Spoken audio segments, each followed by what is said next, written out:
A ver, vamos a meternos de lleno a un tema que de verdad importa en la educación mexicana, el rezago escolar. Pero ojo, no lo vamos a ver como siempre.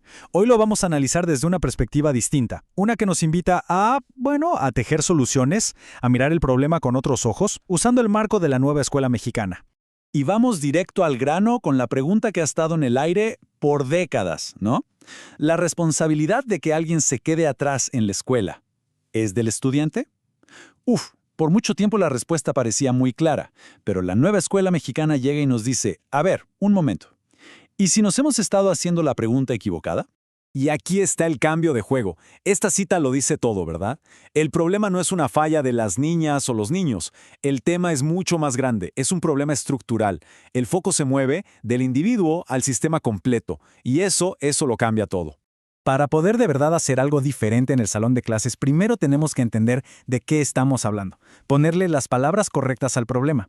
Así que en esta primera parte vamos a aclarar dos conceptos que suenan parecido, pero que son clave para entender y planear mejor. Ok, aquí está la gran diferencia. Por un lado está el rezago educativo. Pensemos en esto como una foto a gran escala, una estadística.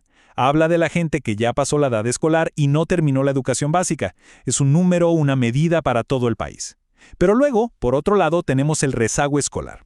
Y esto es lo que pasa adentro de la escuela. Es cualitativo. Se refiere a cuando un estudiante, aunque vaya pasando de año, no está adquiriendo los aprendizajes que de verdad le van a servir para la vida. Esta frase de verdad es para enmarcarla.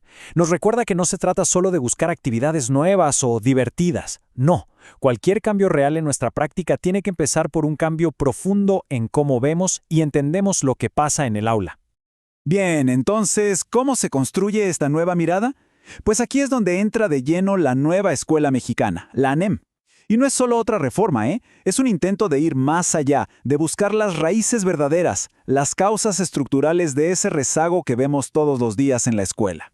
Y lo interesante es cómo se desmenuza el problema. Miren, no es una sola cosa, es una red súper compleja. Influye la situación económica en casa, claro, también el entorno familiar y cultural, y muy importante, también influyen las fallas del propio sistema educativo, como planes de estudio que a veces no tienen nada que ver con la vida real de los estudiantes. Y esto es brillante, ilustra perfectamente el cambio de chip.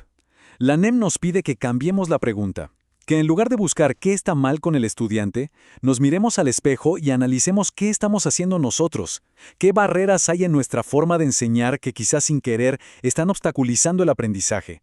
Es un giro de 180 grados.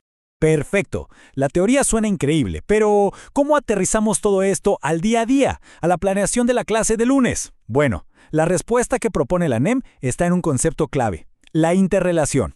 Y aquí es donde las ideas se vuelven herramientas. La interrelación es justo eso, un tejido. Imagínense un telar. Los famosos ejes articuladores son los hilos principales. No son temas extra que hay que cubrir, no. Son los hilos que le dan forma y conectan todo. Lo que planeamos, cómo evaluamos, cómo manejamos el grupo, todo se entrelaza. Para que esto no se quede en el aire, vamos a ponerle cara y nombre. Les presento a Ixchel. Tiene 10 años, viene de una comunidad Tinec y llega a una escuela urbana. ¿Qué pasa? Que la maestra nota que se aísla, que no participa, que algo no va bien. La pregunta tradicional sería, ¿qué le pasa a Ixchel? La pregunta de la ANEM es otra. Y aquí es donde los ejes articuladores se vuelven una especie de lentes para ver mejor el problema. Por ejemplo, con el lente de la inclusión. Nos damos cuenta de que su aislamiento no es su culpa, sino una barrera que crea una clase que espera que todos sean iguales. Si nos ponemos los lentes de la interculturalidad crítica, vemos que nada en el salón, ni el idioma, ni los ejemplos reflejan su cultura. El de igualdad de género nos puede mostrar que los niños y las niñas interactúan con ella de formas distintas. Y el eje de vida saludable nos alerta de algo grave. Quizás sufre burlas y eso daña su autoestima y, por supuesto, bloquea sus ganas de aprender. Ok, ya entendimos la filosofía y cómo diagnosticar con estas nuevas herramientas. Ahora sí, vamos a lo bueno, a lo práctico. ¿Qué hacemos? Esta sección se trata de estrategias concretas que podemos empezar a usar en nuestra planeación diaria. La primera gran estrategia, el trabajo por proyectos. Esto es súper potente porque rompe la idea de que las materias van por separado. En un proyecto todo se conecta. Y, lo más importante, el aprendizaje se ancla en problemas reales, en cosas que de verdad les interesan a los estudiantes. Y no tiene que ser una cosa gigantesca y complicada. Miren qué buenas ideas. Un mundialito escolar para aprender geografía, cultura, historia y de paso hacer deporte. O, ¿qué tal un proyecto para crear una radio escolar en el recreo y hablar de los problemas de convivencia? El aprendizaje cobra sentido. La segunda estrategia le da una vuelta de tuerca a cómo vemos la evaluación. Con la evaluación formativa, ya no se trata de poner una calificación al final y listo. Se convierte en un diálogo, en un acompañamiento. Su objetivo no es juzgar, sino entender qué está pasando para poder ajustar lo que hacemos como docentes. Y aquí hay un punto clave que señala el experto Ángel Díaz Barriga. Una cosa es evaluar y otra muy distinta es acreditar. La acreditación es, la necesidad del sistema de poner un número en una boleta. Pero la evaluación formativa es un acto pedagógico, es sentarnos a interpretar qué está pasando en la cabeza de nuestros estudiantes para poder ayudarles mejor.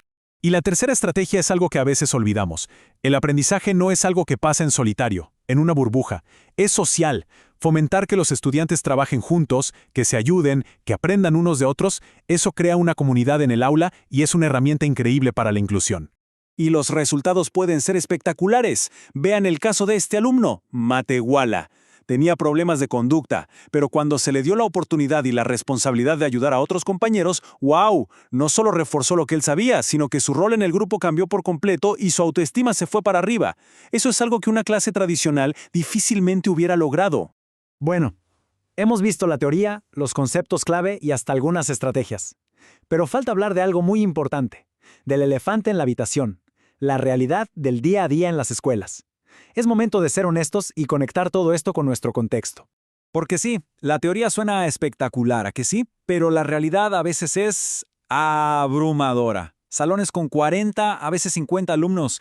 La falta de materiales, la falta de tiempo para planear bien. Esto no son excusas, ¿eh? Son las condiciones reales con las que trabajan muchísimos docentes en el país y es fundamental ponerlo sobre la mesa.